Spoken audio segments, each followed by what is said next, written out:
നമസ്കാരം, പ്രൈം ടുഡേയിലേക്ക് സ്വാഗതം. പ്രധാന വാർത്തകൾ.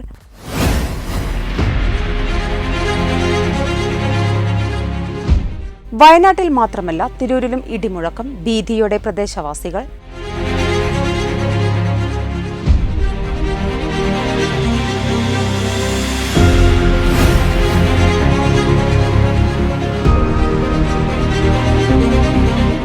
തലക്കടത്തൂർ പുഴയിൽ വീണയാളെ രക്ഷപ്പെടുത്തിയ യുവാക്കൾക്ക് ആദരം.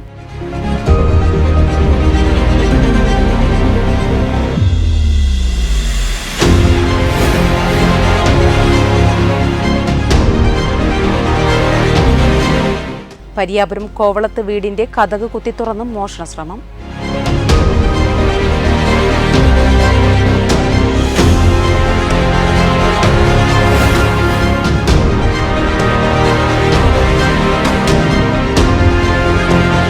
തിരൂർ റെയിൽവേ മെയിൻ സർവീസ് കെട്ടിടം പൊളിച്ചു നീക്കുന്നതിനെതിരെ പ്രതിഷേധം ശക്തമാവുന്നു.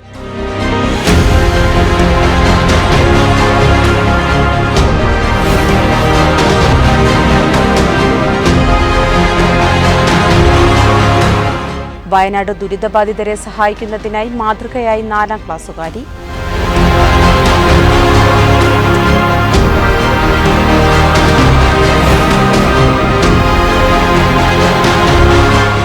വയനാടിന്റെ കണ്ണീരൊപ്പൻ കൈകോർക്കുമ്പോൾ മാതൃക തീർക്കുകയാണ് DYFI Tanur block secretary V വിശാഖും വൈസ് പ്രസിഡന്റ് കെ മനീഷയും.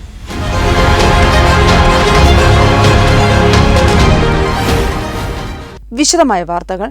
വയനാട്ടിൽ വിവിധയിടങ്ങളിലുണ്ടായ ഭൂചലനത്തെ തുടർന്ന് തിരൂർ താലൂക്കിലെ തലക്കാട് പഞ്ചായത്തിലെ വെങ്ങാലൂർ പാടത്തെപ്പിടിക പ്രദേശങ്ങളിൽ അസാധാരണ പ്രതിഭാസമുണ്ടായതായി നാട്ടുകാർ പറഞ്ഞു. വെള്ളിയാഴ്ച രാവിലെ 10 മണിയോടെയാണ് സംഭവം. ഇടിമുഴക്കം പോലെയുള്ള ശബ്ദമാണ് കേട്ടതെന്ന് നാട്ടുകാർ പറഞ്ഞു. പ്രദേശത്ത് വില്ലേജ് അധികൃതർ സന്ദർശനം നടത്തി.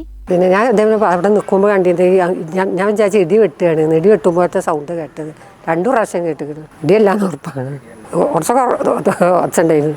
വെള്ളിയാഴ്ച രാവിലെ 10 മണിയോടെയാണ് വെങ്ങാലൂർ പാടത്തെപ്പീടിക പ്രദേശങ്ങളിൽ ഭൂമിക്കടിയിൽ നിന്നും അസാധാരണ ശബ്ദം കേട്ടതായി പറയുന്നത്.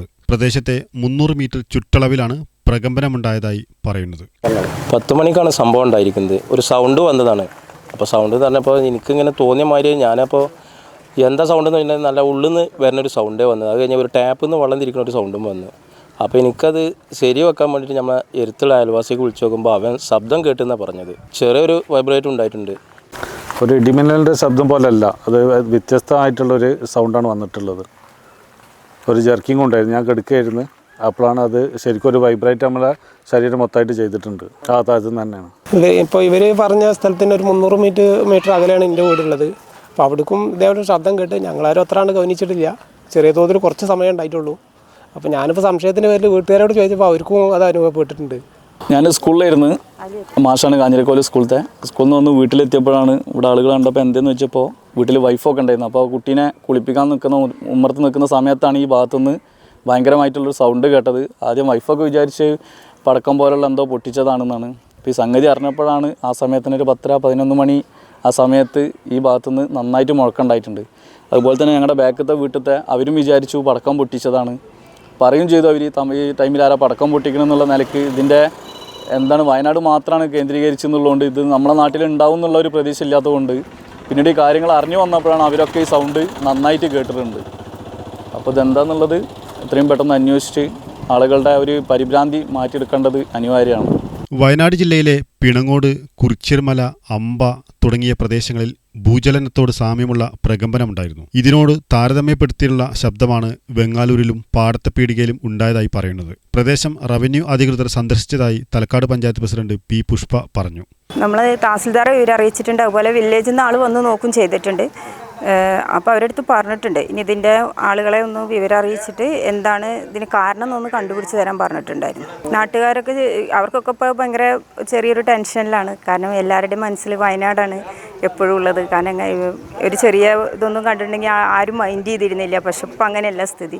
ചെറിയൊരു ശബ്ദമൊന്നും അല്ല, കുറച്ച് കൂടുതലുള്ള ശബ്ദങ്ങൾ. കാരണം കുറച്ച് വീട്ടുകാർ കേട്ടിരിക്കുന്നു ഒരേ ഭാഗത്തുള്ള. കാരണം ഒരു 10 മണിയാവുന്ന സമയത്ത് എല്ലാവരും ഓരോ തിരക്കിലായിരിക്കും. എന്നിട്ട് പോലും ഇത് ശ്രദ്ധിച്ച സ്ഥിതിക്ക് എന്താണ് ഇതിന് കാരണം എന്നുള്ളതെന്ന് നോക്കുന്നത് നല്ലതായിരിക്കും. കാരണം ആളുകളുടെ ആ ഒരു പരിഭ്രാന്തിയും കാര്യങ്ങളും ഒക്കെ ഒന്നും മാറിക്കിട്ടുമല്ലോ. അത് നല്ലതെന്നാണ് തോന്നി. അത് ഉറപ്പാണെന്ന് പറഞ്ഞു. ഇടിയല്ല, പിന്നെ ഒരു വെള്ളം പോലെ ഒരു പാത്രത്തിലേക്ക് വീണ പോലത്തെ ഒരു സൗണ്ടാന്നൊക്കെയാണ് ഇപ്പോൾ അവർ പറഞ്ഞത്. ഭൂമിയുടെ അടിയിൽ നിന്ന് തന്നെയാണ് കേട്ടിട്ടുള്ളത് എന്നാണ് പറഞ്ഞത്. പ്രദേശവാസികളായ കല്ലേമുട്ടേക്കൽ സിദ്ദീഖ്, പുതുവീട്ടിൽ അബ്സീർ, തൈലൂരകത്ത് അലി, അമ്പാടി വീട്ടിൽ ദിനു, പുത്തൻ വീട്ടിൽ ആമിനക്കുട്ടി തുടങ്ങിയവരുടെ വീടുകളിലും പരിസരങ്ങളിലുമായാണ് ശബ്ദം കേട്ടതായി പറയുന്നത്. വെട്ടൻ ന്യൂസ്, തലക്കാട്. തലക്കെടുത്തൂർ പുഴയിൽ വീണയാളെ രക്ഷപ്പെടുത്തിയ യുവാക്കൾക്ക് ആദരം. തിരൂരിൽ നിന്നും ജോലി കഴിഞ്ഞ് തലക്കെടുത്തൂർ വഴി പുഴയോരം ചേർന്ന് വീട്ടിലേക്ക് മടങ്ങുകയായിരുന്ന വാണിയന്നൂർ ഹാജി ബസാർ സ്വദേശി അബ്ദുൽ ഖാദറാണ് പുഴയിലോട്ട് വീണത്. പുഴയിൽ വീണ അദ്ദേഹത്തിന്റെ നിലവിളി ശബ്ദം കേട്ടാണ് പ്രദേശവാസികളായ അലാമീനും സൈദലവിയും വെള്ളക്കെട്ടിലേക്ക് ചാടുകയും അദ്ദേഹത്തെ രക്ഷപ്പെടുത്തുകയുമായിരുന്നു. ജീവന്റെ വിലയ്ക്ക് വലിയ പ്രാധാന്യം നൽകുന്ന മലയാളികൾക്ക് മാതൃകയായ പ്രവർത്തനമാണ് അമീനും സുഹൃത്തുക്കളും ചേർന്ന് നടത്തിയത്. യുവാക്കൾക്ക് മാതൃകയായ പ്രവർത്തനം കാഴ്ചവെച്ച ഇവരെ ചെറിയമുണ്ടം ഗ്രാമപഞ്ചായത്ത് ഹാളിൽ വെച്ച് നടന്ന അനുമോദന ചടങ്ങിൽ ഗ്രാമപഞ്ചായത്ത് പ്രസിഡന്റ് മൈമുന കല്ലേരി പൊന്നാട അണിയിച്ച് ആദരിക്കുകയും ചെറിയമുണ്ടം സർവീസ് സഹകരണ ബാങ്ക് പ്രസിഡന്റ് വൈ സൽമാൻ മൊമെന്റോയും പാരിതോഷികവും നൽകി ആദരിച്ചു. അനുമോദന ചടങ്ങിൽ PT Nasar, Regina Latheef, IV Samad, Hajisha Thesni, Kunhayishakutty, NA Naseer, TK Babu, ഗ്രാമപഞ്ചായത്ത് അംഗങ്ങൾ, ജീവനക്കാർ, സഹകരണ ബാങ്ക് ജീവനക്കാരായ നൌഷാദ്, ഉസ്മാൻ, അസ്ലം തുടങ്ങിയവർ ചടങ്ങിൽ പങ്കെടുത്തു. വ്യാഴാഴ്ച രാത്രിയിൽ തിരൂർ ജോലി ചെയ്യുന്ന വാണിയന്നൂർ ആജിബസാർ സ്വദേശി അബ്ദുൽ ഖാദർ പനമ്പാല ഏരിയയിലൊക്കെ വെള്ളം കയറിയപ്പോൾ അദ്ദേഹത്തിന് വീട്ടിലേക്ക് പോകാൻ വേണ്ടിയിട്ട് തലക്കെടുത്തൂരിൽ ബസ് ഇറങ്ങിയിട്ട് തലക്കെടുത്തൂരിൽ പുഴയുടെ സൈഡിലൂടെയുള്ള റോഡിലൂടെ വീട്ടിലേക്ക് നടന്നു പോകുമ്പോൾ സമയത്താണ് അദ്ദേഹത്തിന് നീന്തലൊക്കെ അറിയില്ലായിരുന്നു. നീന്തലറിയാത്തതുകൊണ്ട് തന്നെ റോഡിൽ നിന്ന് തെന്നി പുഴയിലേക്ക് വീണു. അത് പ്രിയപ്പെട്ട നമ്മുടെ അമീൻ്റെ വീടിൻ്റെ അടുത്തു നിന്നാണ്. അപ്പോൾ അദ്ദേഹം മുങ്ങി താന്നുകൊണ്ടിരിക്കുമ്പോൾ അദ്ദേഹത്തിൻ്റെ മരണവെപ്രാളത്തിലുള്ള ശബ്ദങ്ങൾ കേട്ടിട്ട് ഇവർ വീട്ടിൻ്റെ അകത്തുനിന്ന് പുറത്തിറങ്ങിയപ്പോൾ ഒരാൾ നമ്മൾ വെള്ളത്തിൽ ആയങ്ങളിലേക്ക് മുങ്ങിപ്പോകുന്ന വളരെ വെപ്രാളപ്പെട്ട് നിൽക്കുന്ന സമയത്താണ് ഇവർ ഇടപെടുന്നതും. പെട്ടെന്ന് തന്നെ ഇദ്ദേഹത്തിൻ്റെ അമ്മാവന്, ക്യാമറമാന് അൻവറൊക്കെ പെട്ടെന്ന് വന്ന് ഇദ്ദേഹത്തെ വെള്ളത്തിലേക്ക് ഇറങ്ങി പെട്ടെന്ന് അദ്ദേഹത്തെ ജീവിതത്തിലേക്ക് രക്ഷിക്കുകയും ഇവരുടെ പരിസരത്തുള്ള ആളുകളായിട്ടുള്ള അതുപോലെ തന്നെ നമ്മളെ PT അനീഫാജി, സൈദലവി എന്നൊക്കെ പറയുന്ന അവരൊക്കെ കൂടെ ചേർന്നാണ് അൽനൂർ ഹോസ്പിറ്റലിലേക്ക് കൊണ്ടുവരികയും അവിടുന്ന് പിന്നെ പ്രാഥമിക ശുശ്രൂഷയ്ക്ക് ശേഷം അൽമാസിലേക്ക് മാറ്റുകയും അൽമാസിൽ നിന്ന് 2-3 ദിവസത്തെ ട്രീറ്റ്മെൻറ്റിന് ശേഷമാണ് അദ്ദേഹം സുഖം പ്രാപിച്ചത്. ആ ഒരു വലിയ പ്രവൃത്തി ചെയ്യാൻ പ്രിയപ്പെട്ട അമീന് കാണിച്ചിട്ട് ആ ധൈര്യത്തിന് അല്ലെങ്കിൽ ആ ഒരു സാന്നിധ്യത്തിനാണ് ചെറിയമുണ്ടം സർവീസ് സഹകരണ ബാങ്ക് ഒരു മൊമെൻ്റെയും അദ്ദേഹത്തിന് ഒരു ചെറിയ പാരിതോഷികവും നൽകുകയാണ്. ചെറിയമുണ്ടം പഞ്ചായത്ത് ഇന്ന് നടന്ന ഈ ചടങ്ങിൽ വെച്ചിട്ട് പ്രസിഡന്റ് അദ്ദേഹത്തിന് പൊന്നാട അണിയിച്ചു. ആ ചടങ്ങിലേക്ക് വെച്ചിട്ട് നമ്മൾ ബാങ്കും കൂടെ സഹകരിച്ചുകൊണ്ടാണ് അദ്ദേഹത്തെ ആദരിക്കുന്നത്. ഇത് നമ്മുടെ നാട്ടിലെ ചെറുപ്പക്കാർക്കൊക്കെ മാതൃകയാകുന്ന പ്രവർത്തനങ്ങൾക്കാണ് പ്രിയപ്പെട്ടത്. വെട്ടം ന്യൂസ്, ചെറിയമുണ്ടം.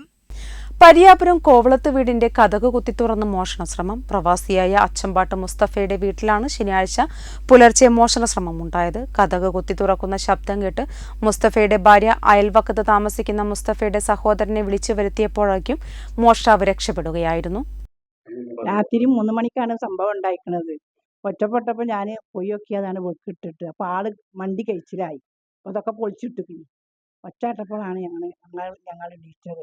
ഞാനും ഈ 2 പിള്ളേരും മരോളും മാത്രമേ ഉള്ളൂ വീട്ടിൽ. അപ്പോഴാണ് സംഭവം. സമയം 3 മണി. ശനിയാഴ്ച പുലർച്ചെ 3 മണിയോടെയാണ് പരിയാപുരം കോവളത്ത് താമസിക്കുന്ന അച്ചമ്പാട്ട് മുസ്തഫയുടെ വീടിന്റെ കതക് കുത്തിത്തുറന്ന് മോഷണശ്രമമുണ്ടായത്. കതക് കുത്തിത്തുറക്കുന്ന ശബ്ദം കേട്ട് മുസ്തഫയുടെ ഭാര്യ അയൽവക്കത്ത് താമസിക്കുന്ന മുസ്തഫയുടെ സഹോദരൻ സിദ്ദീഖിനെ ഫോണിൽ വിളിച്ചു വരുത്തിയപ്പോഴേക്കും മോഷ്ടാവ് രക്ഷപ്പെടുകയായിരുന്നു. മോഷണം നടന്നത് ഏകദേശം ഒരു 3 മണി സമയത്താണ്. അപ്പൊ ഇത് മോഷ്ടാവ് എന്ന് പറഞ്ഞാൽ ഇത് ഒരു പഠിച്ച മോഷ്ടാവാണ്. കാരണം എന്താ വെച്ചാല് അടുത്ത 2 വീട്ടിൽ വന്ന് അവിടുന്ന് ഒരു വീട്ടിൽ നിന്ന് പറ്റാതെ കൊണ്ട് അടുത്ത് ഒരു കത്തിയെടുത്ത് തൊട്ടടുത്ത വീട്ടിൽ നിന്ന് ഒരു വെട്ടുകത്തി കൊടുത്ത്.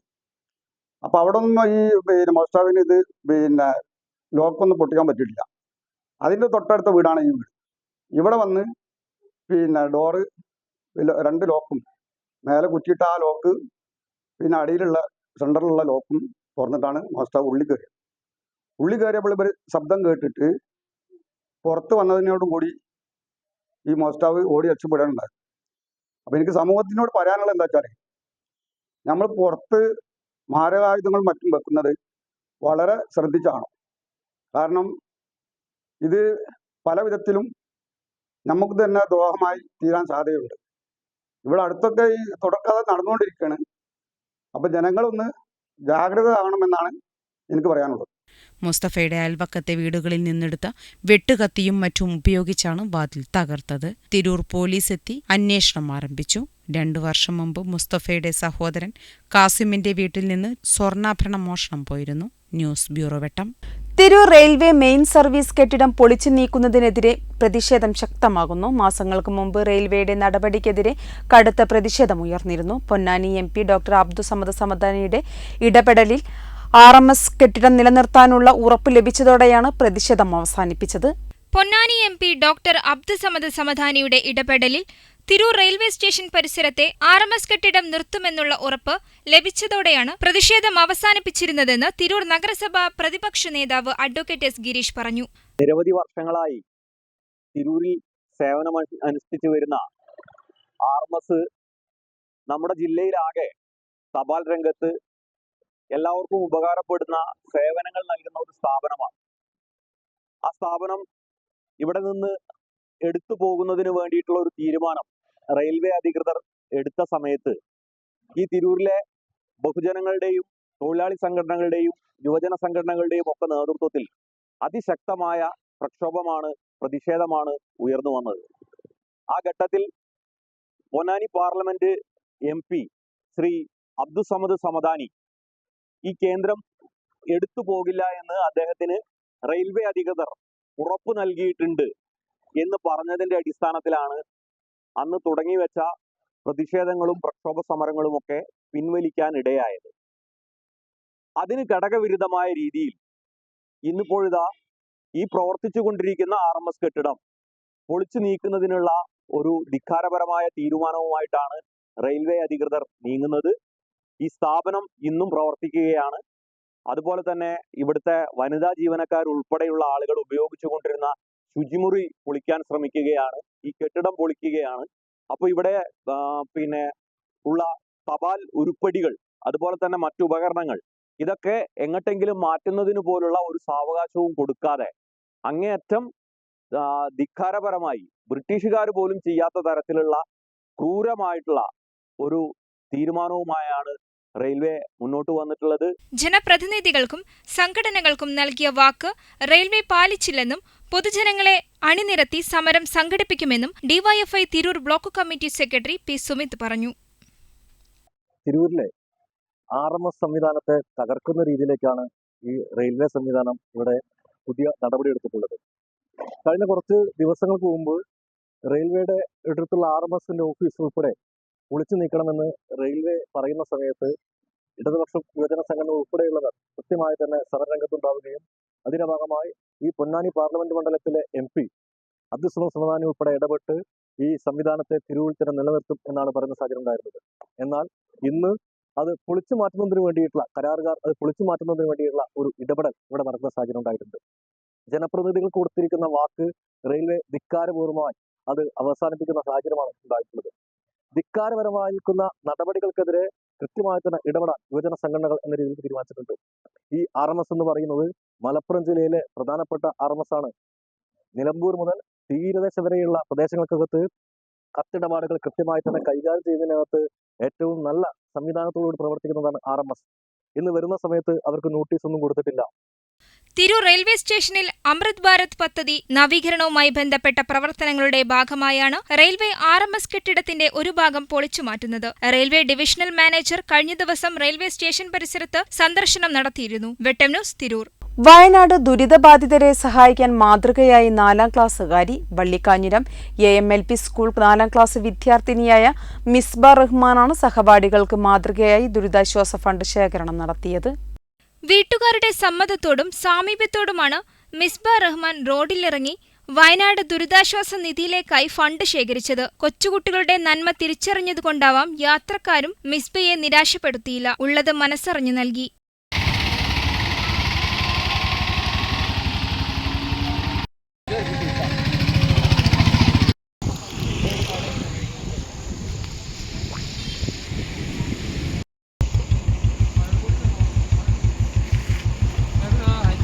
മിസ്ബയുടെ മാതൃകാപരമായ പ്രവർത്തനം സ്കൂളിലും ചർച്ചയായി. സ്കൂൾ അസംബ്ലിയിൽ മിസ്ബയെ അഭിനന്ദിച്ചു. നമ്മുടെ ഉള്ളിൽ വരുമ്പോഴാണ് നമ്മളൊക്കെ മനുഷ്യരായി മാറുന്നത്. എന്താ മനുഷ്യർ എന്ന് പറഞ്ഞാൽ എന്താണ് ശരിക്കും? ഞാൻ എന്റെ കാര്യം മാത്രം നോക്കാനല്ല മനുഷ്യൻ, അല്ലേ? അവർക്ക് താങ്ങായി ഒരു തണലായി നമ്മൾ ഉണ്ടാവുകയും ചെയ്യുമ്പോഴാണ് നമ്മളൊരു മനുഷ്യനായി മാറുന്നത്. അപ്പൊ നമ്മൾ ജീവിക്കേണ്ടത് നമുക്ക് വേണ്ടി മാത്രമാണോ? അതുപോലെ നല്ല കയ്യടി കൊടുക്കണം. മിസ്ബയെ സഹായിക്കുന്നതിനായി സഹോദരങ്ങളായ മലിഹ മറിയമും മുഹമ്മദ് മിഷലും കൂടെ കൂടി. ജനതാ ബസാർ സ്വദേശികളായ കറ്റേകുളങ്ങര മുജീബ് റഹ്മാൻ ആസിയ ദമ്പതികളുടെ മകളാണ് മിസ്ബ റഹ്മാൻ. വെട്ടം ന്യൂസ്, നിറമരുതൂർ. വയനാടിന്റെ കണ്ണീരൊപ്പാൻ കൈകോർക്കുമ്പോൾ മാതൃക തീർക്കുകയാണ് DYFI Tanur block secretary V വിശാഖും വൈസ് പ്രസിഡന്റ് കെ മനീഷയും. വിവാഹത്തിന്റെ ചെലവ് ചുരുക്കി ചടങ്ങുകളിലേക്ക് കരുതിവെച്ച പണം വയനാട്ടിൽ ഡിവൈഎഫ്ഐയുടെ നേതൃത്വത്തിൽ ഒരുക്കുന്ന വീട് നിർമ്മാണ സഹായ നിധിയിലേക്ക് കൈമാറി. വി റീബിൽഡ് വയനാട് ക്യാമ്പയിനിന്റെ ഭാഗമായി പണം കണ്ടെത്താൻ സംസ്ഥാനത്തുടനീളം ഡിവൈഎഫ്ഐയുടെ നേതൃത്വത്തിൽ വിവിധ ക്യാമ്പയിനുകൾ നടക്കുമ്പോഴാണ് ഡിവൈഎഫ്ഐ നേതാക്കളുടെ മാതൃകാ പ്രവർത്തനം. ഡിവൈഎഫ്ഐ സംസ്ഥാന സെക്രട്ടറി വി കെ സനോജ് പണം ഏറ്റുവാങ്ങി. ജില്ലാ secretary K Shyam Prasad, treasurer P Muneer, joint secretary C Ilyas, CPIM Tanur area secretary Samad Thanalur, Ozhur local secretary K T S Babu, DYFI block president P Ratheesh തുടങ്ങിയവർ സന്നിധരായിരുന്നു. സെപ്റ്റംബർ 1-നാണ് വിവാഹം. നേരത്തെ തീരുമാനിച്ചതിൽ നിന്നും ആഘോഷ ചടങ്ങുകൾ ഒഴിവാക്കി പണം ദുരിതാശ്വാസ പ്രവർത്തനത്തിനായി നീക്കിവെക്കുകയായിരുന്നു. വെട്ടം ന്യൂസ്, താനൂർ. പ്രൈം ടുഡേ പൂർണ്ണമാകുന്നു. നന്ദി, നമസ്കാരം.